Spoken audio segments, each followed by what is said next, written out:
Genève a toujours été un centre des métiers d'art, ceci depuis le XVIe et surtout le XVIIe siècle, quand les Huguenots, c'était donc des artisans français, ont dû quitter la France parce qu'il y avait une guerre religieuse et ils sont venus s'installer à Genève et bien entendu ils ont apporté tout leur savoir-faire.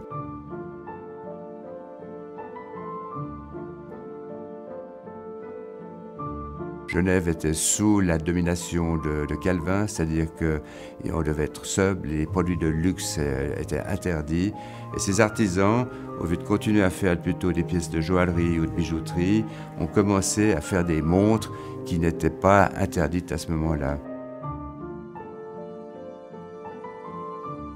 Donc petit à petit, Genève est venue un centre des artisans pour les montres. Patek Philippe a suivi cette tradition dès son origine, donc dès 1839. Elle a utilisé ces artisans, et ceci se voit très bien dans les collections qui sont au musée Patek Philippe. Et c'est toujours avec intérêt qu'on retourne voir ces pièces. On y va même des fois avec des artisans pour leur montrer ce qu'on a fait par le passé et on essaie de reproduire ces pièces, peut-être pas tout à fait de la même manière, mais on continue à poursuivre dans cette voie. Patek Philippe a toujours essayé de préserver donc les métiers d'art, même quand la demande n'était pas là. Donc on a toujours donné du travail aux artisans pour qu'ils maintiennent, disons, leur dextérité, pour qu'ils maintiennent la tradition.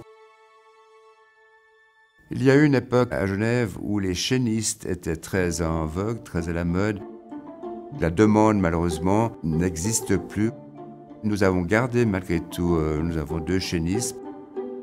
Et si jamais ça revient, on sera prêt, disons, à recommencer à faire des bracelets chaînes. Et c'est ça, disons, une des spécialités de Patek Philippe, c'est d'utiliser tous nos métiers, aussi bien les métiers d'horloger, en ce qui concerne le mouvement, mais également les différents autres métiers, les graveurs, les émailleurs, et pour essayer de toujours améliorer, de faire des pièces encore plus différentes. C'est une mission pour Patek Philippe de perpétuer ce savoir-faire.